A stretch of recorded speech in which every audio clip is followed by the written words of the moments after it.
अब देखिए जगत गुरु तत्वदर्शी संत रामपाल जी महाराज के मंगल प्रवचन। रविदास जी को तो वहां बैठा लिया अपने साथ और परमात्मा पहुंच गए सतलोक में। संदेश कर दिया वहां से कि तैयार करो। पहले बैलों से यातायात होती थी क्योंकि रास्ते नहीं थे, ना बैल गाड़ी चला करती थी। बैल आगे पीछे चलते थे एक दूसरे का रस्सा बांध कर, और बैलों के ऊपर जैसे गधों के ऊपर थैले रखते हैं ऐसे बैलों के ऊपर कमर पे थैले रख के ये बंजारे यानी व्यापारी लोग व्यापार किया करते थे। किसी में जैसे 100 बैल हैं, 100 बैलों में मनमाने एक मन वजन 1.5 मन तो डाल ही देते थे। तो कोई शक्कर डाल रहा है, कोई चावल ले रहा, तो ऐसे लाते थे पहले। इनको बंजारे बोलते थे। बंजारे यानी जो बनज करते हैं, जो सौदागर होते हैं, उनको उसमें बंजारा कहते थे। और बंजारों के लिए साधन ये बैल ही होते थे। बैलों के ऊपर सामान रख कर आते जाते थे। जिस कारण से परमात्मा ने एक बंजारे का रूप बनाया, केशव नाम रख लिया, और सतलोक में गए। आदेश पहले दे दिया था कि सामान बना बनाया बैलों के ऊपर, उन जीवात्माओं को आदेश दिया। अब यहां आप देखते हो कि परमात्मा का सारा ही उसका लोक है। और वहां जाके भगवान ने 9 लाख बैलों पर बड़ा बड़ा सामान रखा, और वो खाना खिलाने वाले सेवादार भी ऊपर से आए बंजारे बन के। और काशी में आगे 1 सेकंड में, 1 पलक में, गरीबदास जी ने लिखा है 1 पलक, पलक इतनी होती है, सतलोक से नीचे उतर गए सारे के सारे। और इतनी दूर से फिर चलते हुए आ रहे, बिल्कुल समय पर वहां लगा के टेंट तंबू और भंडारा शुरू कर दिया। सिकंदर लोधी दिल्ली का बादशाह जो परमात्मा के से बहुत प्रभावित थे, उनको बहुत से सुख दिए थे। शेख तकी नाम का एक धार्मिक गुरु था, और वो सिकंदर लोधी दिल्ली के बादशाह का खास धर्म गुरु था, जो कबीर परमात्मा का विशेष विरोधी था।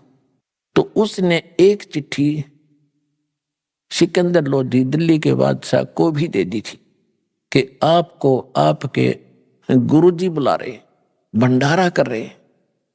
अब उस चिट्ठी को पाके वो भी पहुंचे। वहां जाकर देखा भंडारा चल रहा था। शेख तकी ने यह सोचा था कि आज कबीर काशी छोड़ कर भाग गया होगा, और ये सिकंदर लोधी उसकी घनी महिमा सुनाता है दुनिया को, इसको भी पता चल जाएगा और इसकी आस्था उससे हट जाएगी। और शेख तकी इसी ताक में रहता था, किसी प्रकार राजा का मन उससे हटे और मेरी तरफ जुड़ा रहे। ईर्ष्या थी उसको।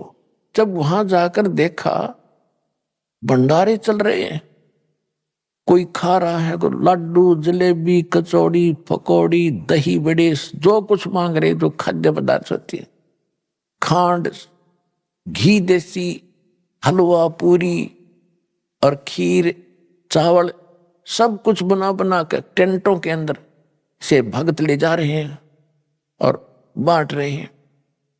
अब शेख तकी ने तो सोचा था वहां कोई नहीं मिलेगा, उसको गाली देते पाओगे लोग इकट्ठे होकर, और वहां जय जयकार हो रही। वक्त भंडारा देखा तो कबीर जी जैसा था, ऐसा स्वादिष्ट और ऐसी व्यवस्था के देखी न सुनी। पास बैठो को सबको जहां बैठे वहीं भोजन मिल रहा है। और चलते हैं जब एक दोहर एक मोहर वो साथ मिल रही है। अब शेख तकी की मासी मरगी, वो तो बैठ गया पेट कलेजा पकड़ के, क्यों तो अब भी नहीं भागा। अब सिकंदर लोधी ने पूछा कि ये कौन व्यवस्था कर रहा है, तो खाने वालों ने बताया कि एक टेंट में बैठा व्यक्ति वो व्यवस्था कर रहा है। वहां परमात्मा दूसरे रूप में बैठे थे, एक सेठ के रूप में, बंजारा केशव नाम रख के। सिकंदर लोधी ने कहा जी प्रणाम। अखा जी प्रणाम, आओ। सिकंदर लोधी ने पूछा कि आप कौन हो? मेरा नाम केशव है राजन। आप कबीर जी के क्या लगते हो? सिकंदर लोधी ने प्रश्न किया। केशव ने कहा कि मैं उसका पगड़ी बदल मित्र हूं, वो मेरा यार है, और उसने मेरे पास एक चिट्ठी डाली थी कि मित्र एक छोटा सा भंडारा करना है, कुछ सामान लेते आइएगा। तो उसके आदेशानुसार मित्र के लिए मैं ये भोजन भंडारा करवा रहा हूं। अब शेख तकी ये सुना कि ये तो न्यू कह रहे छोटा सा भंडारा है, इसको जितना लाखों 18 लाख व्यक्ति भोजन खा रहे, उसका तो और घड़ों पानी गिर गया। तो फिर सिकंदर लोधी ने पूछा कि भगवान कहाँ है, कबीर साहब कहाँ है, वो नहीं आए क्या? मेले में जहां भंडारा चल रहा है वहां नहीं आए हैं क्या? तो केशव रूप में बैठे परमात्मा ने कहा, जब उनका दास बैठा है, उनका मित्र बैठा है, मालिक आएंगे जब आ जाएंगे, उनका मूड होगा, हम जो आदेश था हम उसका पालन कर रहे हैं। सिकंदर लोधी ने सोचा भाई पहले दर्शन करूंगा गुरुजी के और फिर भोजन खाऊंगा। झोंपड़ी पर चले गए, हाथी पर बैठे बैठे, सैनिक साथ में थे। अब सिकंदर लोधी हाथी से उतरा, दरवाजा खटखटाया, आवाज लगाई कि गुरुदेव दरवाजा खोलो। अब रविदास जी ने कहा कि महाराज वो तो यहां भी आगे दिखे। परमात्मा बोले भाई कोई बात ना, बेइज्जती कर लेंगे, दरवाजा नहीं खोलेंगे जब तक पार बसाओगे। दूसरी बार फिर कहा कि परवरदिगार दरवाजा खोलो। परमात्मा ने पूछा कौन है भाई? कि आपका दास सिकंदर दिल्ली से आपके दर्शनार्थ आया है, दर्शन करना चाहता हूं। तब परमात्मा ने कहा कि राजन आज ये दरवाजा नहीं खुल रहा है, मैं तो बेइज्जती कर दी ने, ये मुझे जीने नहीं देंगे।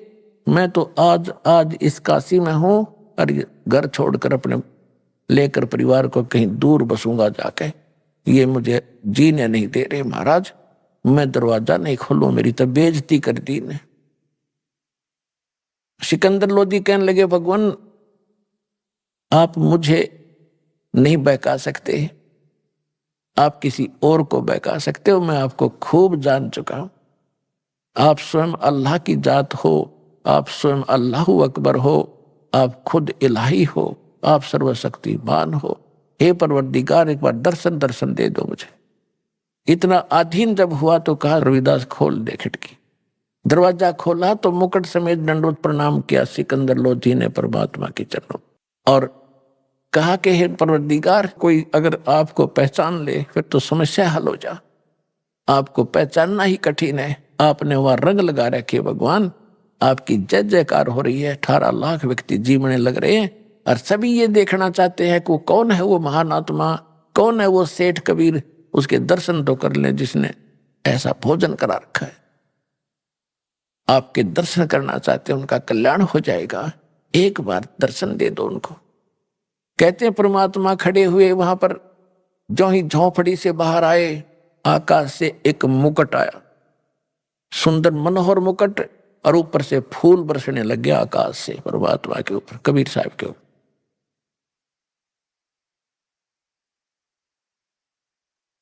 सिकंदर लोधी ने हाथी पर बैठाया परमात्मा को और साथ में रविदास जी को। रविदास जी चमर कर रहे थे परमात्मा कबीर जी के ऊपर, ये सफेद सफेद ये पूछ सी होती, इसको चमर बोलते हैं। तो सिकंदर लोधी ने प्रार्थना करके दिया, हे भक्त मुझे भी सेवा दे दो, आप तो रोज ही सेवा करते हो। तो वो चमर लेकर के सिकंदर लोधी कबीर भगवान के ऊपर चमर कर रहा है और हाथी पर बैठे सभी आ रहे हैं। मेले में प्रवेश हो गए जहां भंडारा चल रहा था, लोग देख रहे हैं कौन है कबीर की। वो आ गया कबीर जिसके सिर पे मुकुट है और जिसपे ये सिकंदर लोधी सेवा कर रहा है। सब देखकर जय जयकार कर खड़े होकर देखे, क्यों मालिक के दर्शन से ही खुशी हो। अब सब जगह जय जयकार हो रही है। सारे मेले में घूम के फिर एक तंबू में से, जहां दूसरे रूप में मालिक बैठे थे केशव रूप में, वहां से एक सेवादार गया और हाथी पर बैठे भगवान से प्रार्थना की कि हे परवरदिगार आपको आपका मित्र केशव याद कर रहा है। तो उससे हाथी से उतरकर सिकंदर लोधी और भगवान और रविदास जी तीनों उस टेंट में आ गए जहां पर वो केशव बैठे थे। देखते ही देखते टेंट में जब गेट में प्रवेश किया था, लंबा चौड़ा टेंट था, उसमें एक तख्त अपने आप आकर लग गया। उसके ऊपर जैसे आप इनमें फिल्मों में देखते हो ना, टीवियों पर अपने आप ऐसे बन जाते एक सेकंड में, ऐसे ओरिजिनल तख्त उसके ऊपर गद्दे बिछ गए, उसके ऊपर बहुत सुंदर चद्दर आ गई, उसके चारों तरफ हीरे और पन्ने लजवारात ऐसे जड़े गए, चमक रहे।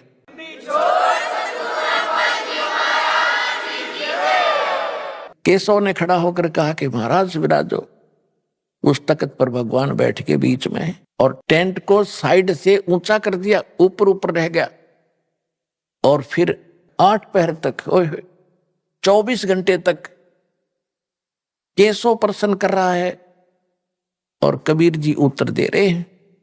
यानी 24 घंटे परमात्मा ने सत्संग सुनाया। जो भक्तात्मा, जो दूर दूर तक साधु संत आए थे, भक्त आए थे, और मोहन भोजन खिलाया 3 दिन तक, और 24 घंटे लास्ट में सत्संग सुनाया।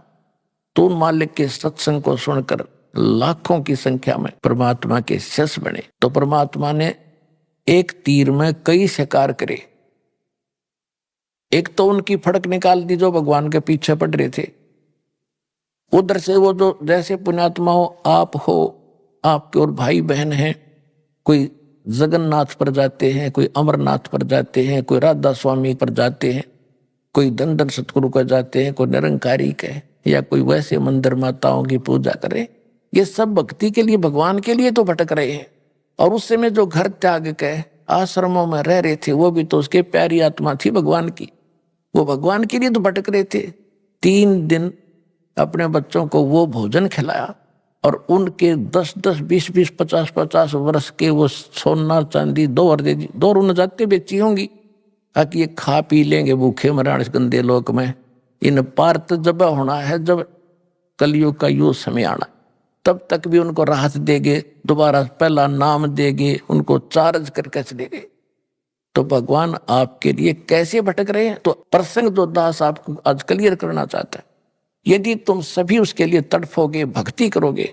जब 18 लाख आदमी, काशी में तो मेरे ख्याल में आधा भारत 18 लाख को नहीं खिला सकता था उस समय, एक दिन में एट ए टाइम।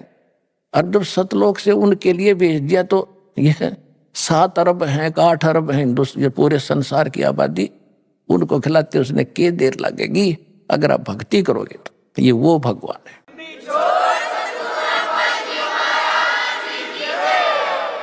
तो परमात्मा ने लिखा कि एक बार फिर सतयुग जैसा माहौल होगा यहाँ पर, जैसे सतयुग में सुख होता था। तो वो आएगा कहाँ से? आपकी भक्ति के कारण आपको भगवान सतलोक से भेजेगा, और यह सारे ठाठ करेगा। कोई चिंता, कोई टेंशन उस भगत को नहीं रहेगी जो सच्चे दिल से भगवान की भक्ति करेगा। कबीर साहब की यह सत भक्ति।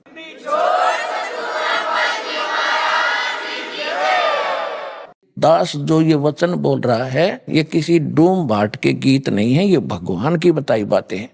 और अभी आपको इतना लाभ नहीं मिल रहा है, इसका कारण ये है कि अभी आप इतने दृढ़ नहीं हुए हो और इतनी भक्ति नहीं कर पाते हो जितनी मालिक चाहते हैं। क्योंकि सबसे पहले मर्यादा, आप यहां से जाते हो, गांव में, घर में कोई ना कोई समस्या ऐसी काल पैदा करवा देता है, आपका नाम खंड हो जाता है। और परमात्मा कहते हैं, अनंत कोट बाजी तहां मन रचे सकल ब्रह्मंड, गरीब दास में क्या करूं यो काल करे जीव खंड। परमात्मा गरीबदास महाराज जी को, उस प्यारी आत्मा को बता रहे हैं कि गरीबदास जी कि मैं इतना समर्थ हूं, मैंने सारे ब्रह्मांड रच रखे। अनंत कोट बाजी तहां मन रचे सकल ब्रह्मंड, और गरीब दास में के करूं यो काल करे जीव खंड।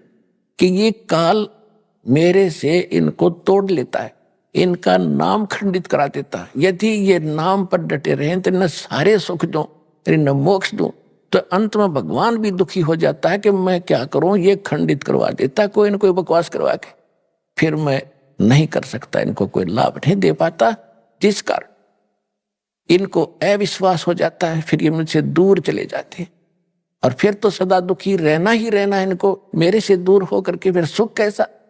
तो पुण्यात्माओं, सबसे बड़ा काल ने अब ये जाल फैला रखा है कि आपका नाम खंडित करा देता है। फिर आपको आपत्ति आनी है, से नाम भी ले रखा है, फिर अविश्वास हो जाता, वहां भी गया था, मुझे कोई लाभ नहीं मिला, चलो कहीं और धक्के खा ले। तो फिर तो धक्के ही धक्के यहां से जाने के बाद। लेकिन इस ज्ञान के बाद आपको ऐसा विश्वास हो जाएगा जैसे काग जहाज का, फिर सूझ जाए और न ठोर। तो दास आपको पहले ज्ञान कराता है, फिर आपको नाम देता है, और फिर आपको समाधान भी देता है, फिर आपका मोक्ष ऐसे होगा।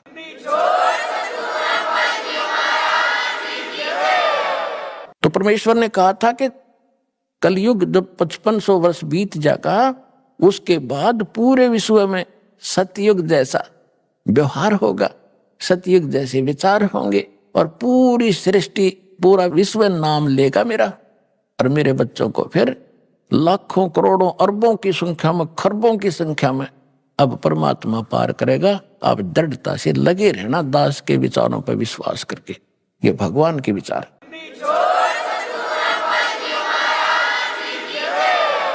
तो पुण्यात्माओं, ये ज्ञान देने के लिए परमात्मा स्वयं आते हैं, वो एक अच्छी आत्माओं को मिलते हैं और वो ही ज्ञान वो 600 वर्ष पहले बता कर गए थे और आज हमारे सदग्रंथों में ज्यों का त्यों विद्वान पाया। और जिनको हम विद्वान मानते थे वो सारे डल व्यक्ति थे, डफर थे, उनको कह ख का पता नहीं था, जो हमें इतने दिन लेट कर दिया। अब किसी की बातों में नहीं आना, प्रत्यक्ष देखो ज्ञान को, प्रमाण देख करके और फिर अपना कल्याण कराओ, अपने बच्चों का कल्याण कराओ।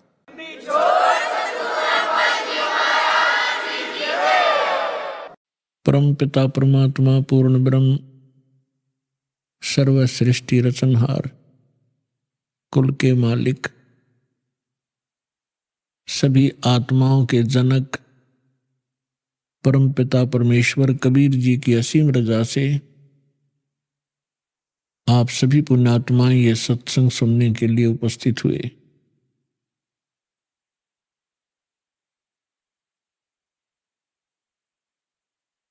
बहुत ही जन्म जन्मांतर के कोई शुभ संस्कार जिस प्राणी के एकत्रित होते हैं उनको मानुष जन्म प्राप्त होता है और मानुष जन्म प्राप्त करके उसको अपने उद्देश्य का पता लगे, ऐसी पुण्यात्माएं बहुत ही कम हुआ करती हैं। क्योंकि परमात्मा की जानकारी संत दिया करते हैं, महात्मा बताया करते हैं। जो ज्ञान परमेश्वर ने स्वयं आकर ज्ञान दिया था वो यथार्थ ज्ञान था और वो हमारे तक पहुंचा नहीं। उसके विपरीत पूरे मानव समाज को, पूरे विश्व में यहाँ के भगवान ने, यहाँ के मालिक ने, स्वामी ने, सरपुरुष ने सबको भ्रमित कर रखा है। ऐसी साधनाएं करवाई जा रही हैं जिनसे मोक्ष कभी नहीं हो सकता और ना ही जीव का कल्याण हो सकता। हम ऋषि महर्षियों की महिमा सुना करते थे और बहुत बड़े वो चमत्कार भी दिखाया करते थे, लेकिन अब हमें तत्व ज्ञान की रोशनी से पता चला कि वो अध्यात्म मार्ग का सबसे घटिया स्तर का उनका जो ज्ञान था और वो साधना थी जिसकी मानव को कति आवश्यकता नहीं है। हमें ज्ञान नहीं था जिस कारण से हम अभी तक इन नकली गुरुओं, नकली आचार्यों और शंकराचार्यों के उस लोक वेद को सत्य मानकर अपना जीवन नाश करते रहे। अनमोल मनुष्य जीवन को नष्ट करके हम खाली हाथ चले जाया करते थे। अब वो परमात्मा स्वयं आते हैं अपनी प्यारी आत्माओं को यथार्थ ज्ञान बताने के लिए। और पुण्यात्माओं, श्रीमद् भगवत गीता अध्याय नंबर 16 के श्लोक 23 और 24 में स्पष्ट किया है कि शास्त्र विधि को त्याग कर जो मनमाना आचरण करते हैं, मनमुखी पूजाएं करते हैं, मनमुखी साधनाएं करते हैं, उनको न तो कोई सुख प्राप्त होता है और न उनको कोई सिद्धि प्राप्त होती है और न ही उनकी गति होती है।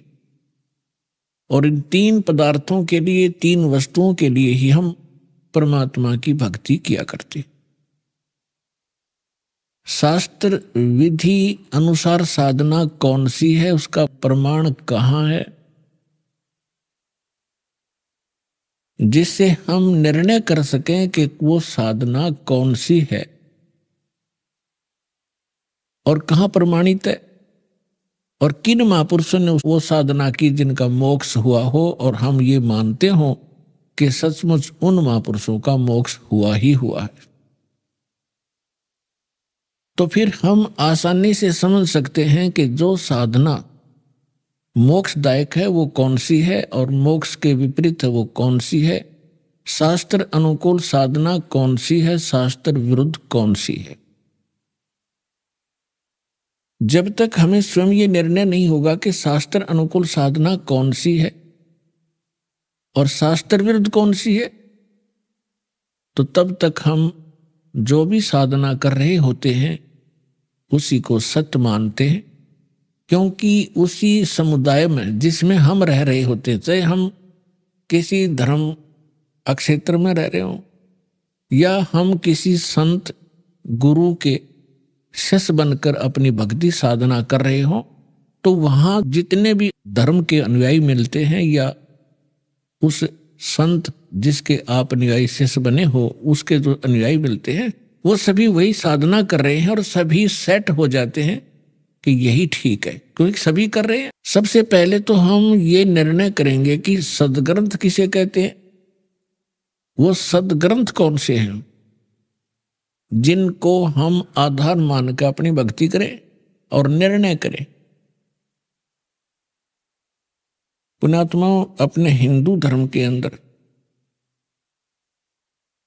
जो महत्वपूर्ण और सदग्रंथ माने जाते हैं यथार्थ ज्ञान युक्त, सबसे पहले पवित्र चारों वेदों का नाम आता है और फिर उससे भी बढ़कर विशेषकर हिंदू समाज के अंदर श्रीमद् भगवत गीता वेदों से भी 1 नंबर पर मानी जाती है, क्योंकि ये कहा जाता है कि चारों वेदों वाला ज्ञान और श्रीमद् भगवत गीता के अंदर संक्षिप्त करके सरल करके बताया गया है।